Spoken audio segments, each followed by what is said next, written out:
New York City was already a wild place, but things got cranked up to insane when a portal to another world, named the Otherworld, ripped open right in the middle of the city. Fast forward 3 years, and NYC isn't just NYC anymore. It's Hellsalem's lot, a chaotic melting pot where the bizarre is just part of the daily grind. Leonardo Watch comes in, an ordinary guy who suddenly finds himself not so ordinary after an encounter with a mysterious being leaves him with a seriously unique and possibly cursed power. Through a random but life-changing run-in with a member of Libra, a top-secret society dealing with all things supernatural, Leo gets pulled into a world of absolute madness. Now, his days are packed with freaky encounters, monstrous threats, and a cast of eccentric new friends, all while he just tries to survive his so-called new normal. Leonardo writes to his sister Michelle, letting her know he's doing fine and, more importantly, that he's changed. No more feeling worthless. He's got a purpose now. Flashback to 6 months earlier in Hellsalem's lot. Leonardo's in the middle of the most ridiculous chase of his life, after a monkey that stole his camera. Just as he's about to grab it, boom, an explosion shakes the city. Enter Zap Renfra, who's more annoyed than anything, demanding to know why Leo skipped their meeting and questioning if he even works for Libra. A few hours earlier, Leo had been at Diane's diner, explaining to Vivian that he was an apprentice reporter while conveniently mooching a burger. That's when the sonic speed monkey swooped in, grabbed his camera, and kicked off this whole mess. Zap drags Leo to Libra HQ, casually calling him Johnny for some reason. Klaus von Reinhardt's, the big boss, welcomes him as Johnny Landis, except Sumeragi immediately shuts that down, pointing out that Johnny literally just died. Busted. Leo confesses he lied, but before they can deal with that,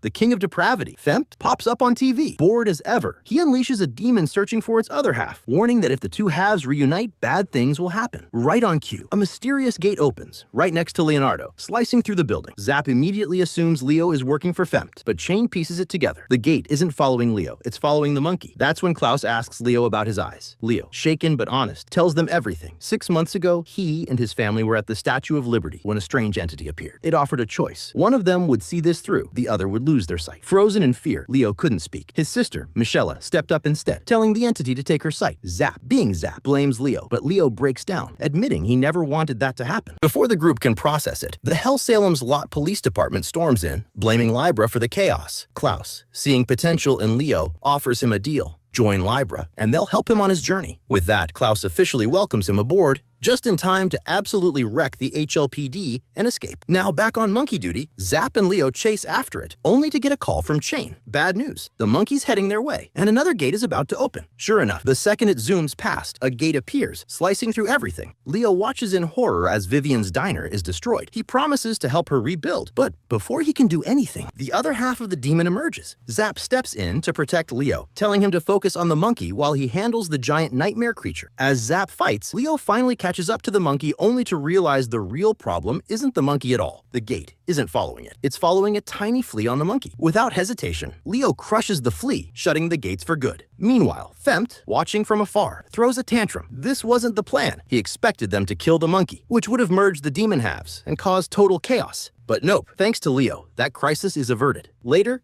Klaus discusses Leo with Steven, confirming that he's willing to take the kid in Eyes of the Gods and all. They'll deal with whatever comes next. Meanwhile, Leo returns to the ruined diner, orders a coffee, and casually tells them, "I'll wash the dishes later." Leo heads to the Libra office, just in time to witness Zap yet again trying to take down Klaus, only to get absolutely wrecked in seconds. Klaus casually explains that this is just Zap's thing. Every time he sees an opening, he takes a shot. Every time, he loses. Meanwhile, Leo's still grinding as a pizza delivery guy for Dogimo Pizza. On one of his runs, he knocks on a door, and big surprise, it's Zap who answers and takes the pizza. Again, Leo begs him to give it back, knowing full well Zap has zero intention of paying. This isn't even the first time. It's practically a tradition at this point.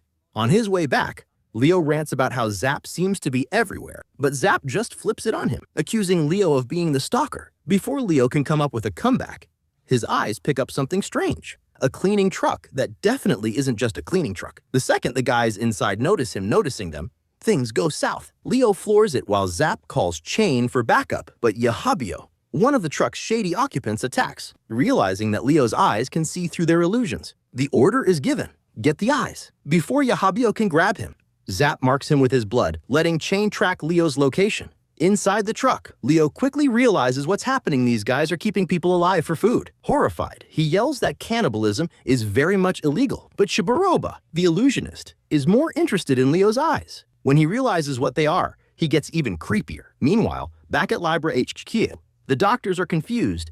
every time they transfuse blood into Zap, it just vanishes. Steven pieces it together.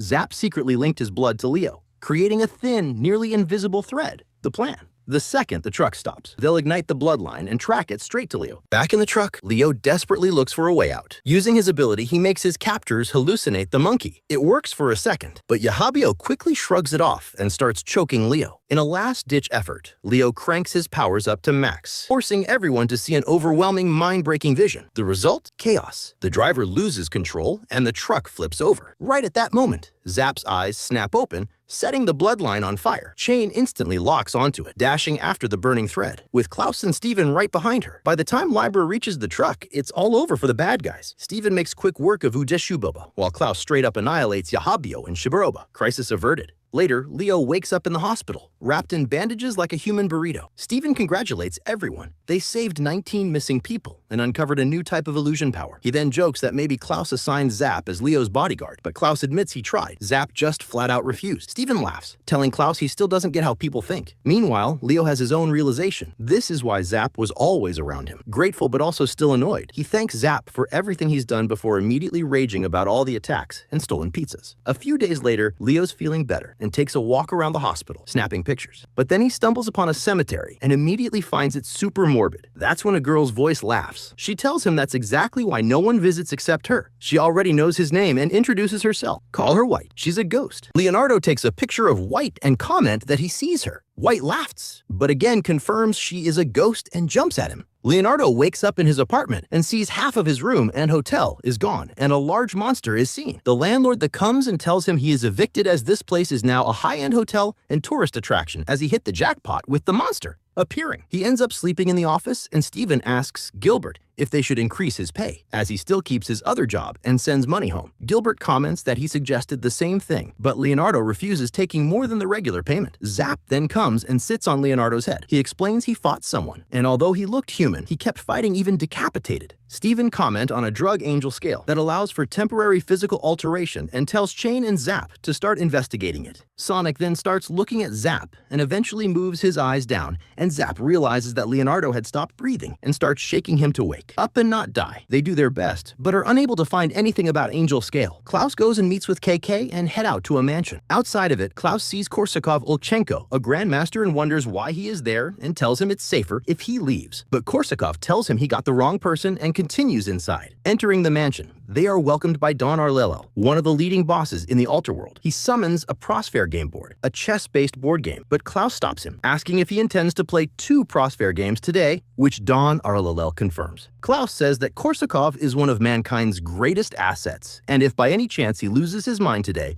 it would be a tremendous loss for their world. Korsakov stops Klaus and explains he is aware of what can happen, and he shouldn't assume he would lose. Before entering in a room with Don Arlello, Klaus advised Korsakov to not try and checkmate him, but Korsakov doesn't understand what he means. Korsakov asks Don Arlello that his country possess a nuclear weapons, and Don Arlello states that request is worthy of 9 hours game, and if he can last that long, draw of win, he will fulfill his request. Korsakov also requests that Klaus and KK to be eliminated as he can't allow outsiders to know that he was here. Don Arlello explains Klaus isn't someone to talk about this, but he would accept this request too if the game becomes 10 hours. But if he loses, he will claim the rest of his life. Meanwhile, Klaus explains he had played against him before, and he barely hold it until the time runs out. As their game ends, Don Arlello comments that almost held until the end with 2 minutes left, but he still lost.